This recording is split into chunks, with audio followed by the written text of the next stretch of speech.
नमस्कार दोस्तों, स्वागत है आपका फिर से हमारी एक और नई वीडियो में। और आज मैं बात करने वाले हूँ girl on the train movie की। दोस्तों, girl on the train movie जो है परिणीति चोपड़ा मूवी जो है, इसमें हमें एक लीड रोल में देखने को मिल जाएंगी।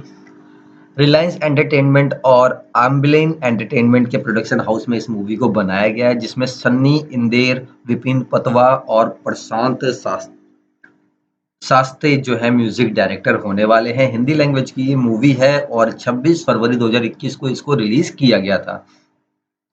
डायरेक्टर की बात करें तो रिब्बू दासगुप्ता जो है इसके डायरेक्टर होने वाले हैं। ये जो मूवी है दोस्तों, फुल ऑफ क्राइम और थ्रिलर से भरपूर होने वाली है। कुमार जो है इसके लिरिकिस्ट हैं। और स्टार कास्ट की बात करें तो इसमें हमें परिणीति चोपड़ा, अविनाश तिवारी, अदिति राव हैदरी और समानू अहमद और कृति कुल्हारी और अन्य कास्ट देखने को मिल जाएंगे। सिनेमाग्राफर की बात करें तो त्रिभुवन बाबू जो है इसके सिनेमाग्राफर होने वाले हैं। और रिब्बू दासगुप्ता और विदेश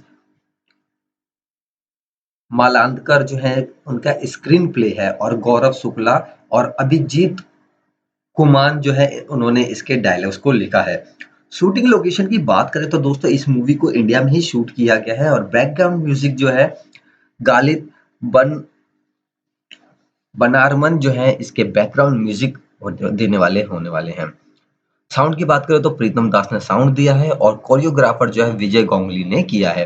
कॉस्ट्यूम डिजाइनर जो सबसे ज्यादा मेन चीज होती है वो है सुबोध श्रीवास्तव और सनम रत्नासी के द्वारा किया गया।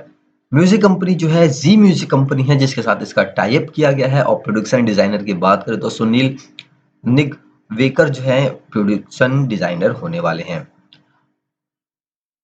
दोस्तों, मूवी की बात हो रही है और प्लेबैक सिंगर की बात ना हो, ऐसा कैसे हो सकता है। तो इस मूवी में भी दोस्तों मैं आपको बताने वाला हूँ कि किन किन ने म्यूजिक, किन किन की आवाज आपको सुनने को मिलने वाली है। प्लेबैक सिंगर जो है इसमें सुखविंदर सिंह है, नेहा कक्कड़ है, परिणीति चोपड़ा ने खुद भी इसमें गाना गाया है और नवराज हंस, साक्षी होलकर, जोनीता गांधी जो है इनकी आवाज हमें इस मूवी में देखने को सुनने को मिल जाएगी। को प्रोड्यूसर की बात करें तो विवेक अग्रवाल और फिरोजी खान जो है इसके को प्रोड्यूसर होने वाले हैं। तो चलिए दोस्तों, बात करते हैं इस मूवी की स्टोरी की कि इसकी स्टोरी में हमें ऐसा क्या देखने को मिलने वाला है, ये मूवी कितनी ज्यादा अच्छी होने वाली है और आपको ये मूवी क्यों देखनी चाहिए। तो चलिए वीडियो में आगे बढ़ते हैं। दोस्तों, ब्रिटिश लेखक पाउला हाइकन्स की इसी नाम से, मतलब इसी नाम के उपन्यास एक बुक लिखी गई थी पर आधारित है। ये जो मूवी है उनकी बुक के ऊपर एक आधारित की गई है, the girl on the train के बारे में वास्तव में कुछ हटकर है। और एमिली बॉन्डल द्वारा अभिनीत इसके बाद की फिल्म अनुकूलित शुरुआत से ही सही है, यदि आप गलत कलाकारों को छूट देते हैं तो की है। देखिए किस तरह से जंगल के अंदर एक किरदार दूसरे का पीछा करते हुए ओपनिंग सीक्वेंस शुरू होता है। परिणीति चोपड़ा के माथे पर लगे घाव को दिखाने के लिए जिस तरह से संपादक ने काट कर दिखाया, यह शुरुआती दृश्य के बाद स्पष्ट रूप से उन दोनों के बीच शारीरिक संघर्ष और स्थापित करता है।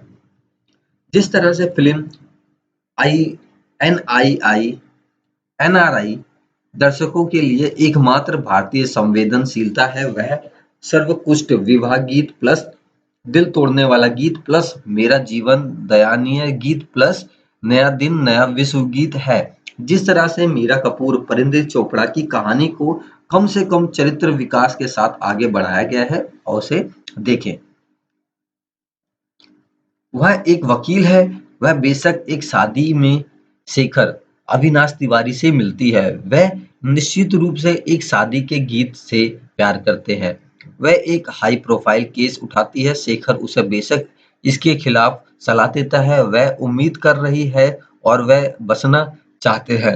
वह निश्चित रूप से अपना पेशा छोड़ने की योजना बना रही हैं। एक कार दुर्घटना के बाद उसकी दुनिया उजड़ जाती है। वह अग्र गामी भूलने की बीमारी से पीड़ित है और शराब का सेवन करती है। वह अलग हो गए बिल्कुल। एक दुर्घटना के कारण गर्भपात के अनुसार से निपटना, जिसके परिणाम स्वरूप तल्खा होता है। वकील मीरा कपूर शराब की शरण लेती हैं और अपने बुलबुले में रहती हैं, जब तक कि वह नुसरत जान को ठीक नहीं करती, जिसका आदर्श जीवन कपूर का जीवन जुनून बन जाता है। ट्रेन से मीरा नुसरत की हत्या के मामले में मुख्य संदिग्ध बन जाती हैं। पटकथा लेखक के उद्देश्य को धरा बताते हुए यह सब एक वास्तविक तरीके से बताया गया है। आपके पास कुछ भी दर्ज कराने का बिल्कुल समय नहीं है, क्योंकि निर्देशक केंद्रीय संघर्ष में जाने के लिए बेताब लगता है। नुसरत जान अदिति राव हैदरी की हत्या पोस्टर होने के उन्हें बेचारी अदिति राव हैदरी भी कहा जा सकता है। लड़की उन पात्रों के लिए जो नरम और भावनात्मक रूप से कमजोर है, महिला मीरा कपूर पूरी तरह से सामान्य जीवन जीने के लिए देखती है, जो बाद में ईर्ष्या में बदल जाती है। अधिकांश भाग के लिए मीरा का मीरा एक रहस्य बनी हुई है, जैसा कि परिणीति चोपड़ा को मुख्य भूमिका में लेने का विकल्प है। आप वास्तव में उसके साथ कभी नहीं है, क्योंकि आप उसे नहीं जानते हैं, ना ही वह जगह जहां से वह आती है। देखिए कैसे फिल्म में काजल के जरिए मीरा के भावनात्मक स्थिति को बताने की कोशिश की गई है। यह जितना गहरा होता जाता है, हमें मानना पड़ता है कि वह भीतर से बिखर रही हैं। खैर, आप एक शराबी महिला को वास्तविकता का भार उठाते हुए कैसे देख पाएंगे? आप हैरान रह जाते हैं कि क्या बुरा है, परंतु क्या एक शराबी है? भावनात्मक रूप से व्याकुल महिला की भूमिका निभाने का विचार या विभू दासगुप्ता का मीरा के दिमाग में जाने के लिए परिणीति के वायर ओवर का उपयोग करने का विचार किसी भी तरह से यह मदद नहीं करता है। पाउला हॉकिंस के उपन्यास के बारे में अच्छी बात हालांकि एक अंतर समय के पास में फंसने की भावना थी। नायक को समझने के लिए समर्पित गद्यांश थे, जो यहाँ एक नकारात्मक पहलू है। एक बिंदु पर ऐसा प्रतीत होता है कि निर्माताओं ने इसकी स्रोत सामग्री पर पकड़ खो दी है और अंतिम आधा घंटा विशेष रूप से अस्त-व्यस्त है और कहानी में अंतराल को कवर करने के लिए अवैश्विक दिखाता है। पाउला हॉकिंस की best seller the girl on the train ने 2016 में एक ऑस्कर हॉलीवुड अनुकूल प्राप्त किया। एक लापता महिला की कहानी जिसमें 3 अविश्वसनीय कथाकार, लाल झुंडा और एक केंद्रीय विषय है जिसका खुलासा रहस्य और समाधान प्रदान करता है। उपन्यास अपार अनुकूल चुनौतियों का सामना करता है। अमेरिकी उत्पादन एक दुर्घटनापूर्ण लेकिन गहन अतिरिक्त कथा में से एक फिल्म योग्य साजिश करने निकालने के लिए संघर्ष कर रहा था। रिबू दासगुप्ता की हिंदी रीमेक जो नेटफ्लिक्स पर है, आसान रास्ता अपनाती है। यह स्रोत सामग्री के प्रमुख विचारों को पूरी तरह से दरकिनार कर देती है। एक महिला के बारे में मनोवैज्ञानिक नाटक के बजाय खो गई है और सरासर इच्छा शक्ति के माध्यम से खुद को फिर से पा लेती है। दासगुप्ता की the girl on the train thriller क्षेत्र में के बारे में लड़खड़ाती है। परिणीति चोपड़ा लंदन में एक तलाकशुदा मीरा की भूमिका में है। उसकी शराब पीने की आदत ने उसकी वकालत को बर्बाद कर दिया है। वह अभी भी अपने पूर्व पति शेखर अविनाश तिवारी पर अटकी हुई है।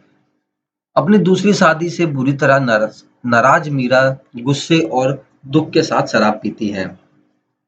अपने दैनिक आवागमन के दौरान वह अपनी ट्रेन की खिड़की से जिस जोड़ को देखती है, वह उसे एक बिंदु देता है। नुसरत, अदिति राव हैदरी और आनंद शम्मोम अहमद संतोष की तस्वीर लगाते हैं। मीरा की ताक-झांक उसे नुसरत की इर्द-गिर्द एक काल्पनिक कथा बनाने की अनुमति देती है।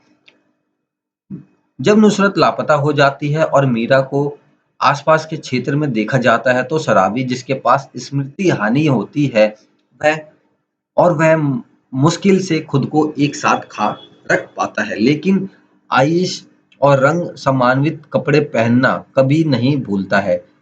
वह एक प्रमुख संदिग्ध है। कीर्ति कुल्हाड़ी का प्रमुख अधिकारी मीरा के खिलाफ सबूतों का ढेर इकट्ठा करता है, जिससे शराबी को उसकी हरकतों पर सवाल उठाने पर मजबूर होना पड़ता है। The girl on the train 2021 में अदिति राव हैदरी रिलायंस एंटरटेनमेंट नेटफ्लिक्स से सौजन्य से आत्मविश्वासकारी और दर्शनीय मीरा के रूप में गलत जिसे खुद को बचाने के लिए अपनी बुद्धि जुटानी होती परिणीति चोपड़ा फिल्म की दिशा की कमी का उदाहरण देती है। हॉकिंस के बुद्धिमान और संवेदनशील पेज टर्नर की मुख्य आधार को खारिज करने के बाद हिंदी संस्करण नुसरत को लापता होने के लिए एक हास्यास्पद प्रतिस्पर्धा सिद्धांत के साथ आता है। इसमें गैर रैखिक एपिसोड शामिल है, मीरा द्वारा सपाट आवाज वाली अफवाहें और कई अनवयस्क पात्रों के क्रॉसिंग शामिल है। लंदन में स्थापित लंदन की स्थापना ब्रिटिश प्रवृत्ति को काम करने के लिए लेखिकन करने के अलावा कोई उद्देश्य नहीं देती है। फिल्म के अधिक आकर्षणों में से एक में नशे की धुत मीरा प्रमुख पात्रों में से एक को मारने के बारे में एक हिंसक कल्पना व्यक्त करती है। उसकी सहेली बड़ी नरमी से कहती है, कुछ बेवकूफ़ी मत करो, पछताओगे। 120 मिनट की इस फिल्म में परिणीति चोपड़ा की असंबंधित बेसम नायिका से लेकर कीर्ति कुल्हाड़ी की उद्देश्यपूर्ण पुलिसकर्मियों तक चरित्र चित्रण और मकसद में स्पष्ट अरुचि लगभग हर तरह पर हावी है। अदिति राव हैदरी की नुसरत शायद इकलौती ऐसी किरदार है जो थोड़ा सा भी महसूस करती है, जिसकी ईर्ष्या सुंदरता एक भयानक रहस्य छुपाती है। एक अनुकूलन के इस ट्रेन के मलबे में नुसरत संक्षेप में याद दिलाती है कि क्या दांव पर लगाया है। अब तक यह एक ज्ञात तथ्य है कि कहानी पाउला हॉकिंस की इसी नाम की किताब पर आधारित है और दिलचस्प बात यह है कि इसे कई आलोचक द्वारा अगली गर्ल के रूप में लेबल किया गया था। मैंने बिना किसी सुराग के जाने के लिए टेड टेलर की 2016 की फिल्म को नहीं देखना चुना, और यदि आपने अभी भी मूल नहीं देखा तो यह सबसे अच्छा तरीका है। रिबू दासगुप्ता की पटकथा कथा द्वारा निर्मित रहस्यमय तथ्यों की कुंजी रखती है, गैर रैखिक घटनाओं से भरा हुआ है। पहली छमाही वर्णन के बिना किसी अशांति के सुचारू रूप से चलती है, वह भी प्रमुख रूप से दासगुप्ता की शानदार पटकथा और संगीत वर्गीस के संपादक के कारण। पाउला हॉकिंस की कहानी भैंस लॉब टॉयस्टर की से भरी है, यानी ऐसे मोड़ जहां आपको लगता है कि आपने ट्विस्ट की भविष्यवाणी कर दी है, लेकिन फिर विस्फोट की नकल करता है। नए रहस्यों को गढ़ने वाले इस अंधेरे नाटक को वापस करने के लिए त्रिभुवन बाबू सदीनेनी की सिनेमाग्राफी आवश्यक जोड़ती है, और शुक्र है कि समग्र रूप से उदास नहीं है। मूल लेखन और वर्तमान टीम के श्रेय के लिए शराब जैसे अंधेरे विषयों से निपटने के बावजूद असफल विवाह, मानसिक बीमारी, फिल्म का अनुभव कभी सुस्त नहीं होता। यह अभ्यास चोपड़ा की 2017 की फिल्म इत्तेफाक के समान क्षेत्र में आती है। दोनों फिल्मों रीमेक थी, दोनों में एक गहरा अंडरटोन था, दोनों में आश्चर्यजनक रूप से अच्छा प्रदर्शन था। मुझे वह पसंद है, मुझे ये पसंद है था। सुबोध श्रीवास्तव और सनन रत्नासी अदिति राव हैदरी के लिए के परिधानों की विशेष प्रशंसा परिणीति के लिए काले रंग आवंटित करते हुए कीर्ति कुल्हाड़ी के आधिकारिक दृष्टिकोण को त्वचा फिट जीन्स पगड़ी और चमड़े के जैकेट द्वारा चित्रित किया गया है। वह अदिति राव हैदरी का उदास आभा सिंपल और स्पष्ट कैजुअल रखा गया है। तो दोस्तों, ये जो मूवी है आपको एक बार जरूर देखनी चाहिए। मैं आशा करूंगा कि आपको ये जानकारी अच्छी लगी होगी। आप इस मूवी को देखिए और एंजॉय कीजिए। मिलते हैं फिर हमारी नेक्स्ट